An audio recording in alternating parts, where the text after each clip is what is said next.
following program is intended for mature audiences. It's the music, movies, and shows you love. As if we care. And hate. You ain't gonna like it none. And love to hate. I didn't expect that at all. This is The Broken Remote. And coming to you live on tape on this Wednesday, May 1st, 2024. Back in the saddle again. Will and Rich with a ton of content coming at us fast. Staring down the barrel of a shotgun. We were struggling for things to find a couple weeks ago, and then it was like fucking Christmas. All of a sudden, out of nowhere, just all this great shit content. I was going to say, I was going to go with the plumber analogy as well, where it's just kind of like, I think everything's okay. You hear that one grumble, and then you just happen to look over the pipe, and all of a sudden, a geyser just throws up in you. Yes, that's right. So we are plumbers in this shitty content plumbing system. We got a ton of jams coming our way. You say shitty. I say diverse. Diversity for sure. Now, the two of the shittier content pieces that just came down our way. One being the sequel to Rebel Moon, the aptly named Rebel Moon Part 2. The Scar Giver. Oh, they did give it a name? It's called The Scar Giver? Which, and I know you haven't really watched it yet, so I Not yet. Spoiler-free review, yeah. Okay. Well, don't worry about it. I think we'll be all right. Yeah, I think we'll be okay. I don't think anyone cares too much about this. What I have now clocked down to be a Star Wars, Lord of the Rings, and Seven Samurai ripoff is what he's trying to mash all in one. Yeah, well, as we talked about when we were looking at the original, well, not the original, but Rebel Moon, the first one. Part 1, Child was of Fire, that, which was by the name. Oh, is that what the name of it was? Yeah, the Child of Fire. Okay, all right. Did so they say did why name it's these. called that? No. I probably, maybe for one sentence. Yeah, I mean, this is not it's not Star Wars, so you don't not need high chapter art. titles. But I do remember us specifically talking about how Rebel Moon was just an amalgamation. That's a good SAT word, Yeah, right? amalgamation. This is good. Yeah, that's 300 points right there. 8 million different movies, all of which have been done, and all of which have been done better. It's so interesting.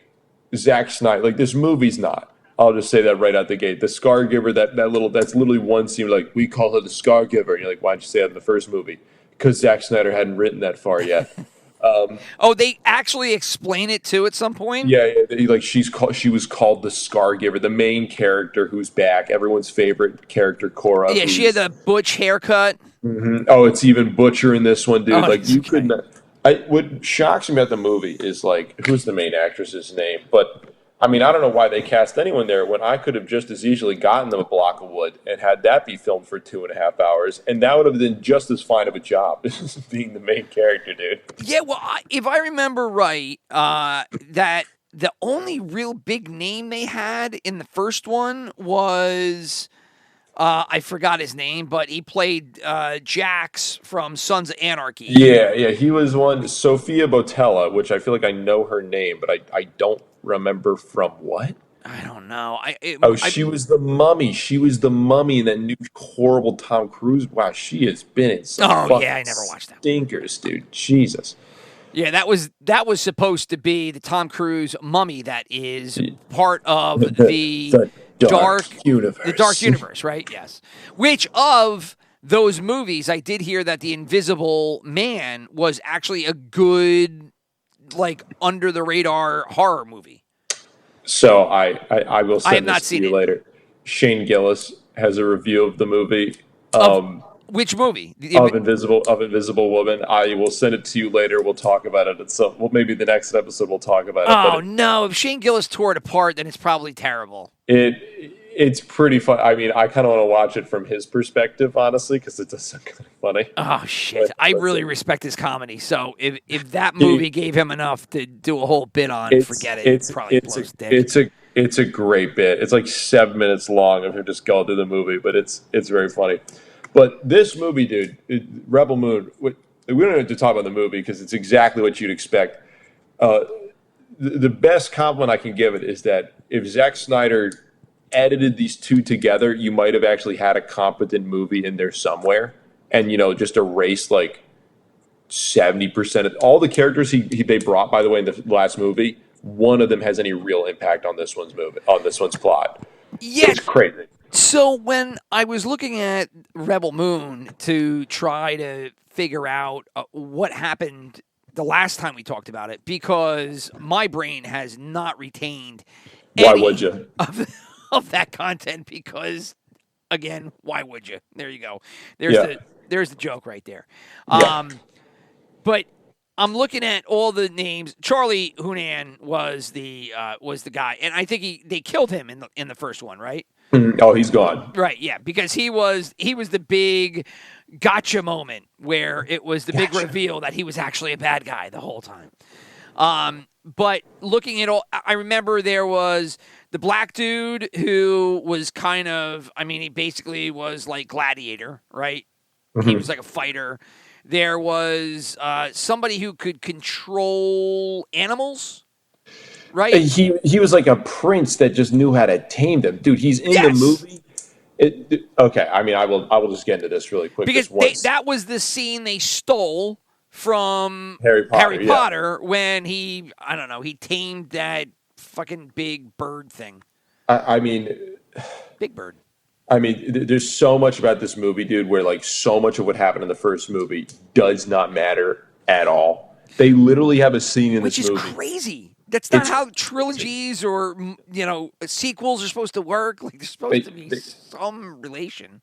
They spent an hour and a half in the movie, the last one, like building up these characters that she was gaining, like the best outlaws in the galaxy, and the one who had the quickest introduction, like the old general, who's like they find him by like in some just sandstone cell. They're like, "Hey, you want to come with us?" "No, I'm sad." "Are you sure? You want to fight?" "Yeah, I'm not sad anymore. I'll go fight with you guys." Of course. He's the one who has the biggest role in this new movie. All the other characters they spent an hour and a half recruiting are either dead by the end of this one or had like 15 minutes total of any real screen time that focused on them, to the point where you just go, you didn't need this. Like, you could have literally combined these two together and made like a somewhat maybe below average but like decent movie, I guess. Sure, but like Snyder said, didn't he say he's got like 9 of these movies in his mind? But that's what's so crazy. Like 9 fucking movies. Like what? God help me. Dude, I what I don't get is, so Justice League. Did you see both the versions? I did sit through the second version, which was definitely better than the first version, but still it was 4 fucking hours. Exactly. Me and my friend, we split it up, and I won't lie, we were somewhat inebriated when we watched that movie, but we were enjoying it. It was a good time. I don't understand how that movie just gave him somehow carte blanche to just piss away like $200 to $400 million on these two bad movies. Like, how did he get that investment, dude? I don't know how he got the investment to finish the 4-hour version, because it wasn't notably better than the second. Now I know it was. I get it was streaming, and there was a huge fan push, but still. I will somewhat contest that, having seen parts of the first one recently. You just go, "Oh, now I get it." Yeah. Yeah, but people talked about it like the 4-hour Snyder cut was a masterpiece. Like it was fucking Apocalypse Now, and it was the farthest thing from. It was not that much better. It was better, just not that much better. I'm not saying they're the same people, but I am saying there is a very big similarity between people excited about the Snyder Cut and people who are really into Scientology and believe Tom Cruise is the second coming of Christ. I'm just saying there is some overlap between those two parties where you just kind of like... I equate Rebel Moon and Rebel Moon 2, sorry, not Rebel Moon, but the Snyderverse, the Justice League original theatrical cut versus the Snyder cut, as like I don't know, like the dude who's got the 4-inch penis and then the guy who's got the 5-inch penis. Like to the girl, it's like, yeah, I mean, the 5-inch is better, but like they both suck. Yeah. Look, Sorry. I'm right here, by the way. Wow, way to put me on fucking blast, dude. Yeah. Sorry. I tell my girlfriend it's 4. It's actually 3.5. Some people are growers, some people are showers. I happen to be neither. Yeah. Just let's stop talking about it like John Holmes came walking through the door when they put together this 4-hour masterpiece. Wasn't the case. No, it was not. But I don't understand, dude. If you walked into a job interview with that resume, I feel like 999 times out of 1,000, they would go, yeah, we're going to pass on this. Yeah, we're not going to give you $200 million flipping dollars. I'm actually curious how much these both cost. None of you know how to run a business, but continue. It was $166 million. That still seems like a lot. That's so stupid. This, and I don't follow the company. So, and I haven't, looked at their financials, anything like that. But I still have a very difficult time understanding how Netflix is staying afloat, right? They're like the Tesla of, content creation. Like, yeah, sure, some stuff about it is really cool, but like you just burn through cash. What's even crazy, dude? He's still making them. Like I thought that maybe the numbers are just like bananas. I don't know. And Netflix never is going to review that or unleash that stuff. But like, I'm just looking at the numbers right now. There's no way. Again, the only way Netflix is making money, right? Although have they gone? I don't even know. I know that Disney did one. Did Netflix do the ad? The ad supported tier for like cheapo entry? Dude, they're reporting it got like the first one at least got 72, almost 73 million views in 4 weeks. Well, because so maybe I'm the asshole. Maybe like he's just into something. Maybe he's on it. Do you remember all of the underground grassroots like pub that this got? They were talking about that this was Star Wars, this was Schneider's original pitch on a Star Wars movie that Disney didn't take. Like, they sold it like it was going to be something pretty legendary. And then you looked at it and you're like, oh no, this is just more fucking Netflix crap. It's like just Netflix always has lower production value and shittier scripts. Like, that's just like two of the staples of their Netflix-specific content. Well, then occasionally they'll drop this thing as like, this cost $400 million to make and nobody liked it. And you're like, why did you do this? I don't know. Like, again, this goes back to kind of what we struggle with this podcast. Well, I mean, within ourselves talking on the podcast. Yeah, exactly. Or so. Where is the good content, right? Like, why is it all just so bad? Is it that hard to make good shit? It's so fast, and we'll get into Velma in a bit, obviously, because that statement could literally apply to both of these. But it's they're like the polar opposites, and we'll get to that in a second. They're both awful, but for completely different reasons. It does come down to a failure of writing, but like Zack Snyder's is just. It's like when you're in third. It's like remember even in middle school. Like I'm not sure if you ever did this, but people would be like, "This is my original character." Dark blood axe elf man, and it's just this drawing of some dude with like this like bloody axe with like some big bicep. Like it's just the most childish teenager thing ever. And then here's Zack Snyder, who I guess I kind of respect because he's making a rated R version coming out in the next few months of the first one called Chalice of Blood, which is like, why does this have a different title? Is that in the movie? I can't do it. I just can't do it. I hear Zack Snyder, and then in my head, a little voice just says, "Hey, everybody, there's a shit cloud coming." Yeah, really. I just don't want to go buy it because I know when I put my eyeballs on whatever he made, I'm going to eventually turn around and be like, oh, my God, I just wasted fucking 2 hours of my life watching another Snyderverse thing. It's so interesting. Like, I mean... I'm trying to think because he did have good movies. Like 300 was good. We talked about this. I mean, maybe they were good. I think you had to like them. Like 300, is it objectively good?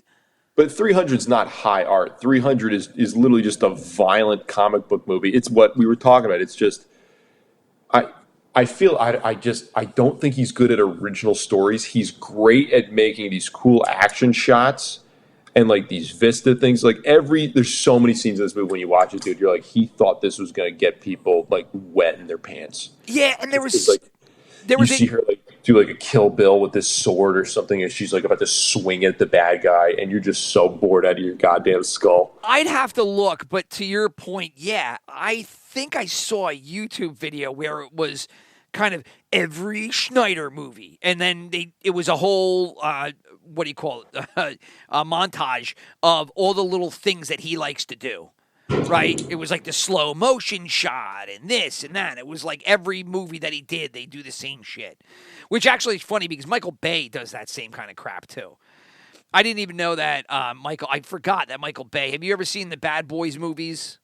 Yeah, but a long time ago, dude. Yeah. Dude, they're still the second one. I'm sorry, I'm looking at the numbers for these two movies right now, and they're doing good according to this.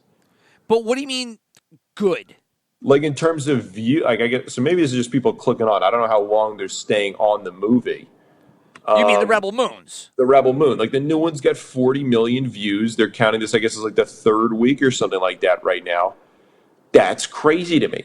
Like I'm watching this. Is everyone watching this sarcastically? This has got to be gotten like some huge swath of the population that's just fascinated by it. Well, I'm going to use my 12-year-old. He's going to be 13 shortly. But my 12-year-old as an example. He'll sit in his room, right? And he does some athletics.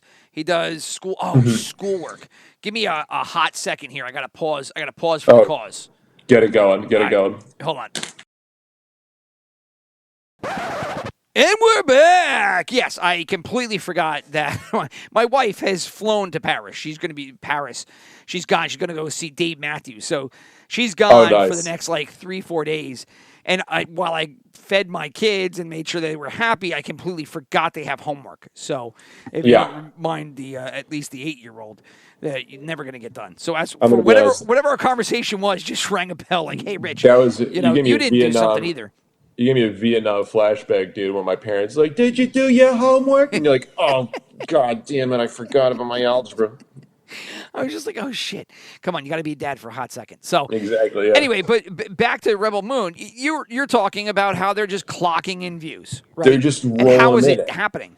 Is it just autoplay at this point? I don't know what this is. And so I was piggybacking off that, saying I'm using my 13-year-old or 12-year-old as an example, that he just sits and just consumes content, right? God bless him. Watches a lot. He does it. Like I said, he does his athletics. He does a lot of schoolwork, but he does watch a lot of content. Yeah. And he pounds through, he just ripped through Katniss, the whole Hunger Games series. Yeah, just binged it. Then he just saw Ender's Game, which I remember, but I don't remember. Do you remember Ender's Game? I remember that one. There was like a book that some kids read in college, or not college, like middle school. But my brother, I remember he read it, and then I just remember it was good. It was fine. I don't remember.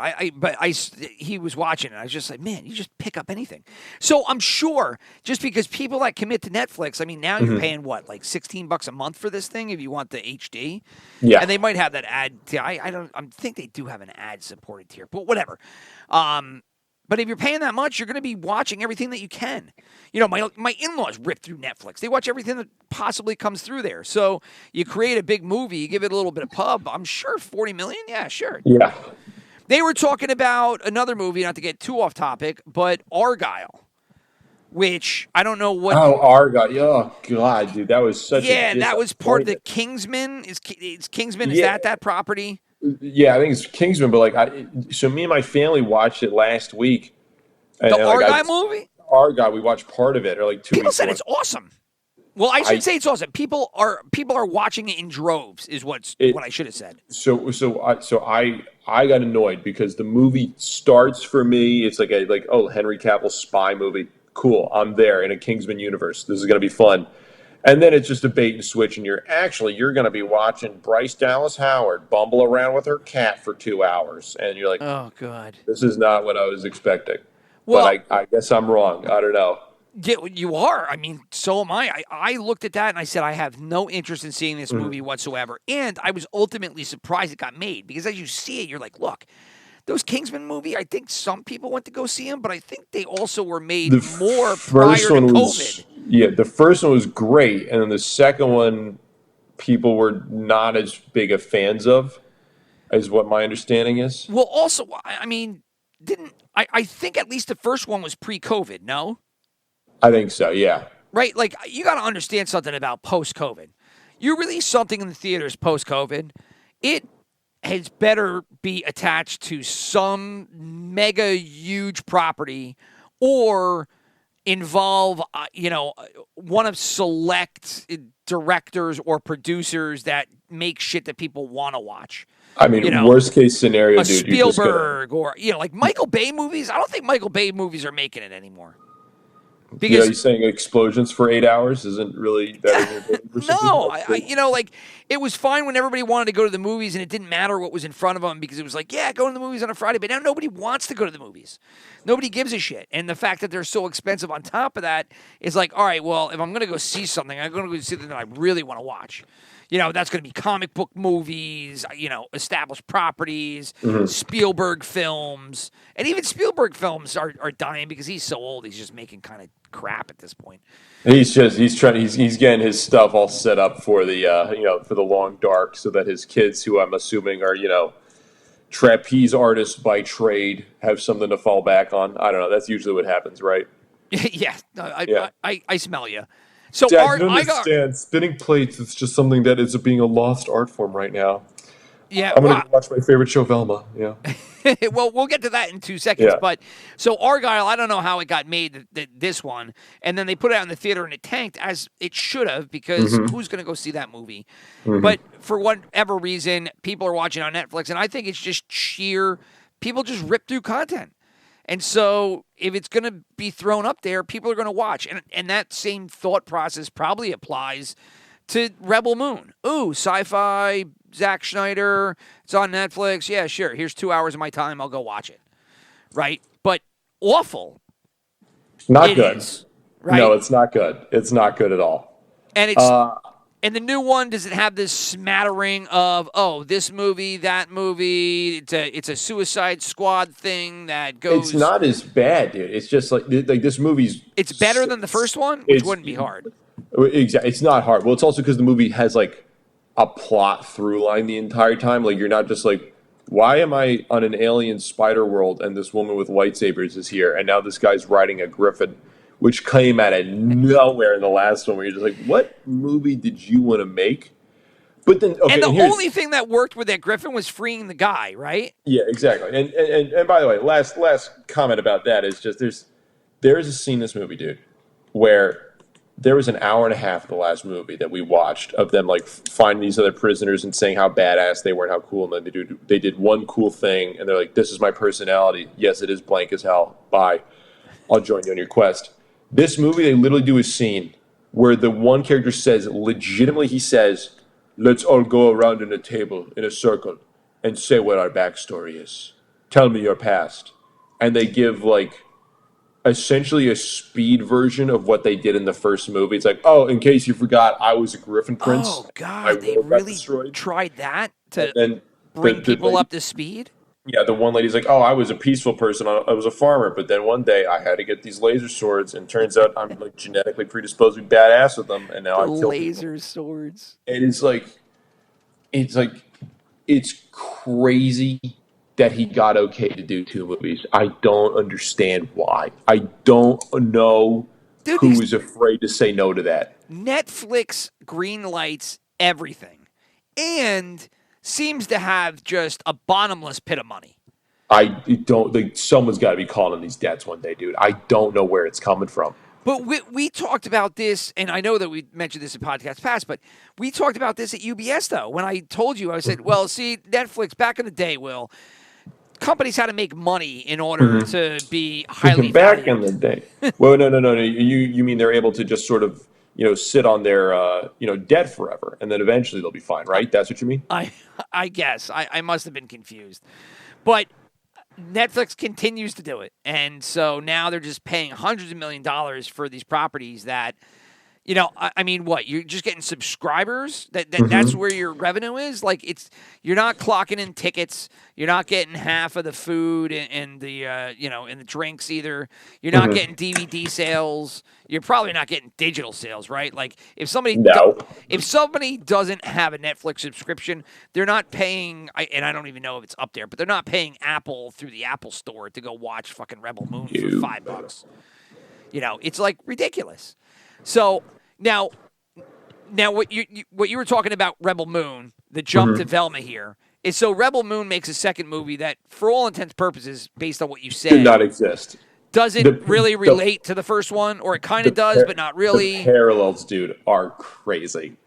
So Velma, on the other hand, the entire second season. Now, if you haven't heard our shows about Velma, just go back in time and listen to them. Yeah. It truly is just a really special show.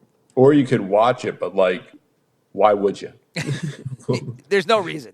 Why would you be part of the problem? Yeah. Just listen to our This Isn't Your Grandma's Velma, or whatever I named the shows, and listen to the recaps. If you watch Velma instead of listening to our podcast, that's the equivalent of coughing into other people's mouths while you have COVID. You exactly. are just harming the rest of the world around you. Oh, shout out to my brother, by the way, whose entire family just got COVID. Nice. Good job. And they did it, and they had a huge party on Sunday for his christening. I was going to try to fly down there, stay with him and his wife and their family. I couldn't find cheap flights. The only way I could do it was like Saturday night and then come home Tuesday morning. It was crazy to spend like $400 or $500 to try to do that. So I didn't go. I was like, I'm a bad brother. I'm not there for my nephew and whatever. We call him that night and he's just like, everybody just left. Alyssa just took a COVID test, so she's got COVID now. Dude, you're fine. I had to bail on a friend's wedding next month because one, I had this financial exam like the week before, which I lied to her and said it was the week. I was like, oh, it's the same weekend as your wedding, but also going to that wedding was like, I had to pay $1,000 to go to your wedding and then get you a gift. Oh yeah, what was it? A destination wedding? It was in New Hampshire, but the flights were long. It was like a giant drive. You're just like, I'm not going to this thing at all. Yeah, it's just flying now. I mean, it got cheap for maybe like a little while, or not cheap, but manageable, and now it's just back to being fucking ridiculous, right? It's just the prices for airfares. It's crazy. It's so stupid, dude. Yeah, I'm not. Yeah, so sorry. Way back in the day, to this. I got a Continental online special to go from Philadelphia to Amsterdam, and I think it was $200 round trip. That must have been nice. Now they scream at you if you try to change your flight less than a month before. Oh, it's like $200 for your bags now. I mean, fuck it. It's so stupid. Did we overbook the flight? We had to cancel on you. Here's $3. Oh, do you have to? Did you try to change it 29 days before the flight? Sorry. No. It's just you owe us all the money. They're flying buses, but they charge it like you're taking a Lear jet now. It really is. It is fun. I mean, it's thematic across everything. And it goes to the subscription services such as Netflix and Max, who, every 6 months they're upping the charge $3. Nice. Due to cost or whatever it is. But anyway, so. You don't love Bluey? I mean, I'm sorry, Disney Plus. I don't mean the Bluey delivery service. Disney Plus. No, my kids watch so much Disney Plus. I keep it, but there just isn't a lot of stuff. I'm trying to watch X-Men 97. It's okay. The numbers came out like a few weeks ago, dude. 30% of the views on Disney Plus are that show Bluey, which they don't own. It's that like children's show with the blue dog. Yeah. Well, they're freaking out. No, because they have to get stuff that kids like to watch, and kids like to watch all this YouTube junk and this short form garbage. So I could see why Bluey is getting all the clicks. But the Velma, which is owned by Max, is great. The opposite of Rebel Moon in the sense that they strictly rely on repeat viewership. They go in very first episode and they give you like a small update, but all the storylines are all linked to everything that happened in the first season. And it was like, who do you think is repeat watching this other than you and me because we just want to torture ourselves? We're morons. Exactly. We're also the only people I know that watched the first season, but that's neither here nor there. Yeah, I mean, they really think that they're going to have this like diehard group of fans that are watching this and going to be invested in this storyline. It's such an interesting. I was going to say it's such an interesting one because it is. We said this when we watched the first season, and it's clear they've learned nothing, which is interesting. No.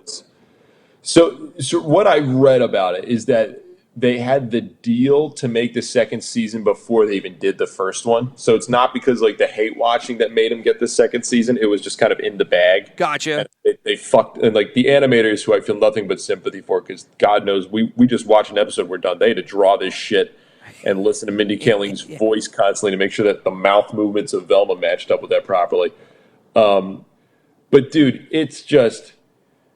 It's so fascinating that there was so much hate towards the show, and it's like a doubling down almost.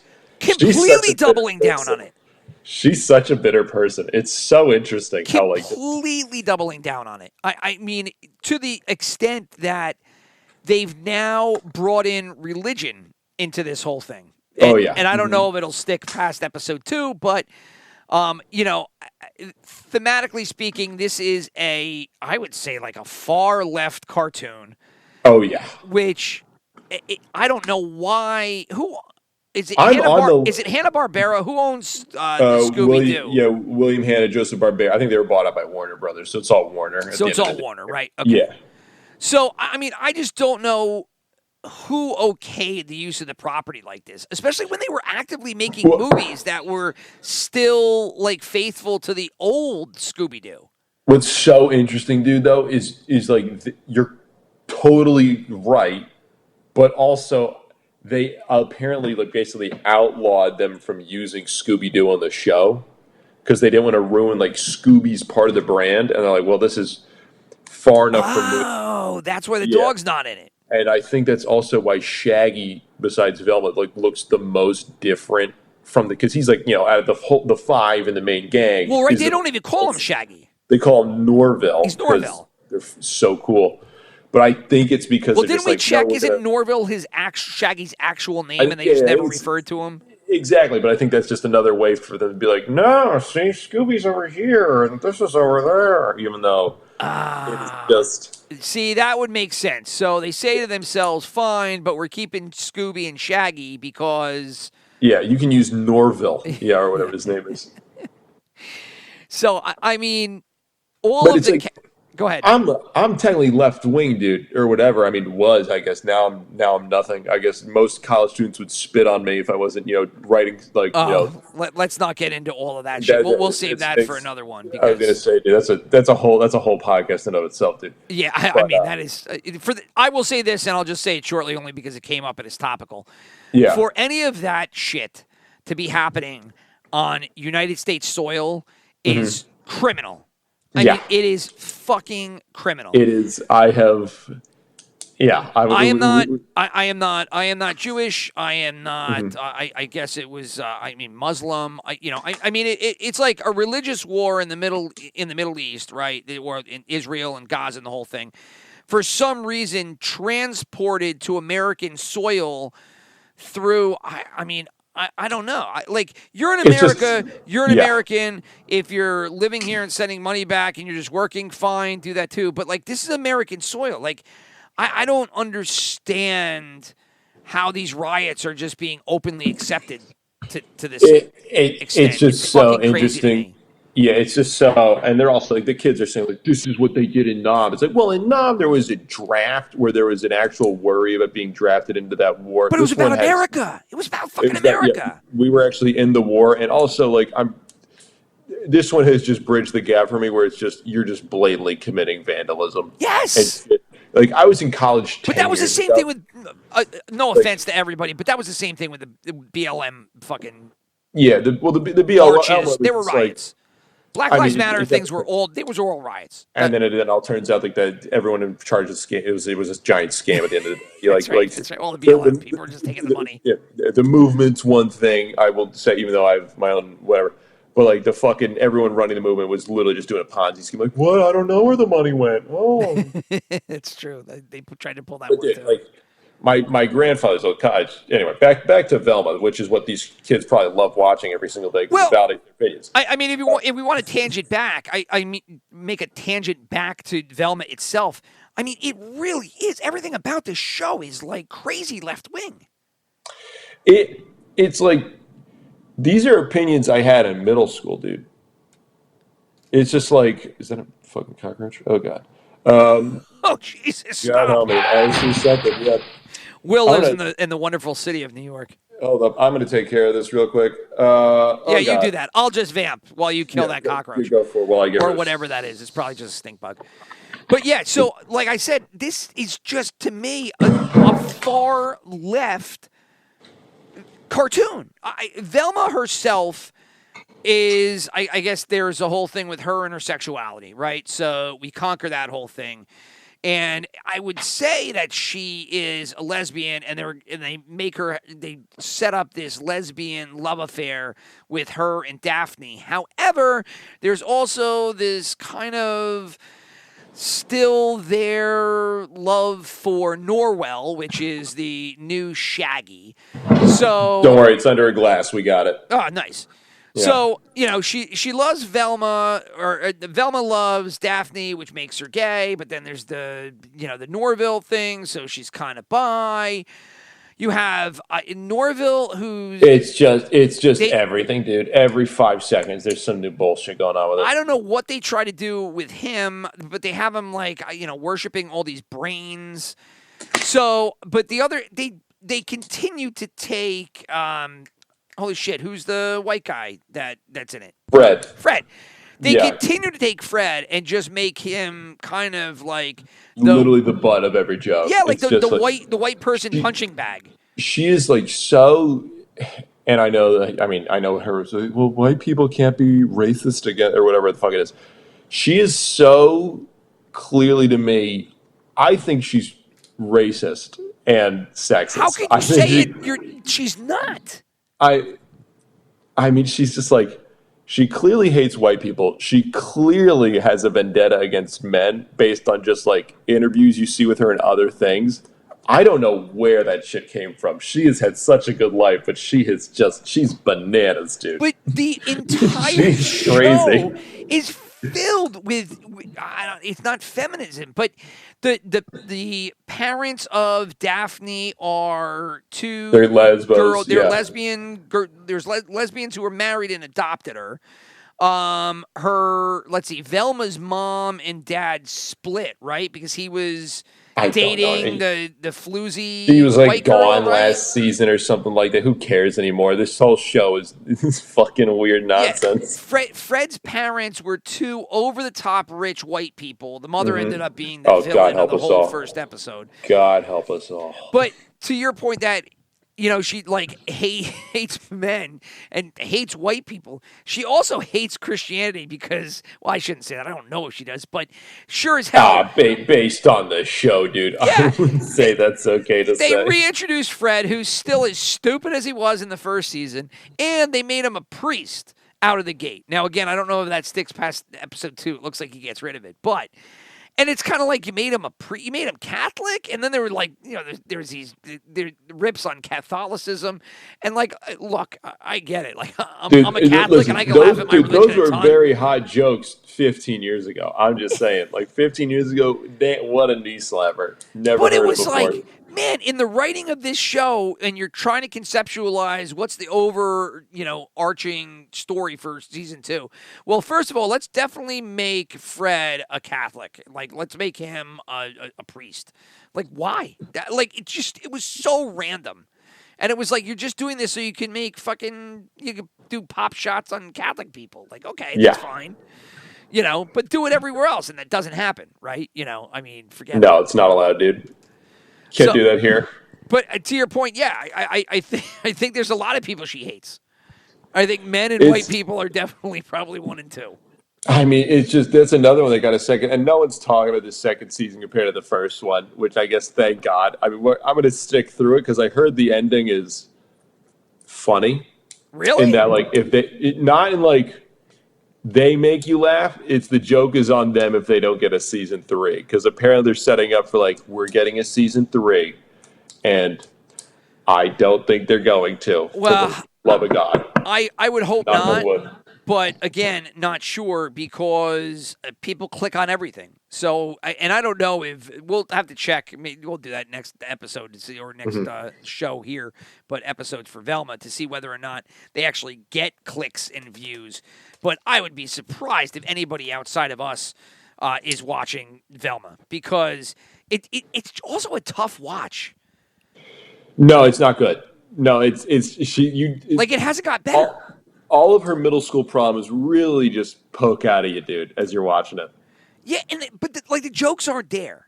No. Right? And well, I mean, there. she tries to make them. If you're her, you're going to like yes. this. Be like, oh, this is so great for me. Yeah, imagine tricking, HBO and Warner into giving you their property and then God knows how many millions of dollars that you can just be like, God, I find this so fun. I was sitting watching and thinking to myself because it was so over the top left, and I said, "Oh man, I kind of forgot about that, but now I remember." And I was like, "Okay, but I'm going to try to laugh at one of these jokes." And every one that came through, I'm just like, "I can't laugh at that, but who is laughing at that?" It's just not funny. There's no punchline. There's a punchline, but it's not funny. No. And that's amazing to me. And I wonder if that's just, my taste of comedy or It's so, no, dude, because no one likes it. You look at the review, I don't even think, there's those critics well, Mindy Kaling is really reaching a new audience with this group. It's it's called no one. That's the audience. It's nobody at all. What are its critic reviews? I mean, I'm going to look up the Rotten Tomatoes. Rotten Tomatoes with TV always gives super high fucking ratings. It's beyond me how they do the ratings there for TV. Movies definitely get crappy reviews when they're bad, but usually the TV shows are always audience score 11% for Velma, which still seems too high. Well, the audience, what's the critics though? Did the critics have one? It's probably 75. I'm going to look for that now. Yeah, let's see if we can find it here. The critics are always soft on Rotten Tomatoes. This was really insightful. You guys just don't understand. But I don't know. Maybe it's just something that's. I mean, the critics didn't like the first. The critics gave it at 35% for the first one. I don't think they have a season 2 one yet. Oh, okay. Damn, dude. Well, but I don't know. Is left comedy funny? Right? It definitely can be. It just you need a funny Mindy Kaling, I'm just learning, was not ever even that good on The Office, and yet she was a writer, so I guess she got way more credit than she deserved for it. It would be nice to know who wrote what jokes, right? Because Novak was one of them. She was one. I wonder who wrote Michael Scott. This whole group. Yeah, there's a whole group of people. Then she was apparently the one coming in what if my character was they're like, okay. But cool. And I mean, we talked about this previously. Is that her Office character is kind of like a spin-off of Velma. This is the opposite. Now, what happens if Velma's in charge, right? And it was kind of because she constantly got picked on, in the Office because she was the one. She's Indian. Is she Indian? Yeah, she's Indian. Indian, right? She's this one Indian girl in the middle of a primarily white Scranton paper office. But I don't know. I still watched SNL. SNL is very leftish too. They're doing okay this season though, dude. The Beavis and Butthead one, that was solid. That was funny. That was great, and they should do more of that. Just a funny idea, and it's I say they do great. I've watched maybe the equivalent of 2 episodes fully. It's really just been a bunch of bits. It is bits, but I'll be honest. The Nate Burgett's one, I thought was great. That was, I don't know, did we play the Civil War one here? I think we played. Yeah, I think we did. Yeah. When he's talking about the Civil War and he just keeps skipping over all the slavery issues. Yeah, we'll call it a yard. Yeah, it's not quite 3 feet. Yeah. And so that one was good. And then whatever his name is, the guy that you just mentioned him earlier. Because Nate Bargatze, we did. I mean, Ryan Gosling. Who was no, Gosling. No, earlier. Shane Gillis. Shane Gillis. Yeah. You were talking about Shane Gillis in his review of the movie Invisible Woman or Man, whichever one it was. But But his episode was great too. But then like Sydney Sweeney came on and they just made like a bunch of like big tit jokes. Look how hot she is, guys! Oh my God, Just, like, Sydney big tit Sweeney. jokes. And I've watched a couple other ones. And it's kind of like, I don't know. Like, I feel like it really is dependent on the guest because the writing just isn't there. And like, the opening is always like an anti-Trump, anti-Republican sketch. Yeah, they're like, they're not breaking a new territory whatsoever. Zero. And you get to Weekend Update, and then it's like super, anti-Trump, Republican. Yeah. Well, I should say it's probably more anti-Trump, but I think they just lump Republicans in with Trump.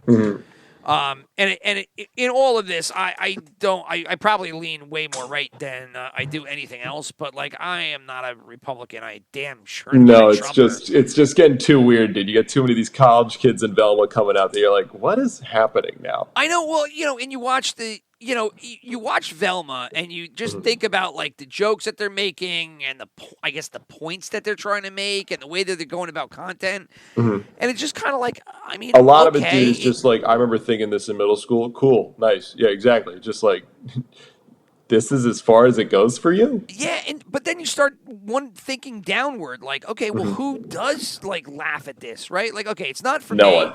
I don't like, but I don't know. Like you look at all these college campuses and you look at these riots. Now, granted, the riots are, half staged by professional protesters, and then the rest is just mob mentality. But I mean, there are a lot of fucking kids that are joined in here. And when they rip off their Kafka or whatever the fucking headpiece is called, and they rip off the mask and all that shit, it ends up just being like some stupid white girl, right? Like there's just every time. Every time. And so those are the people that are watching Velma. I imagine those are the people watching Rebel Moon. They just like just the dumb morons of society. All right, that's it. But I derailed everything. Going after the left angle of Velma. I mean, we'll get more. I mean, Velma. There's 10 episodes or something crazy like that, dude. But I gotta get going to this.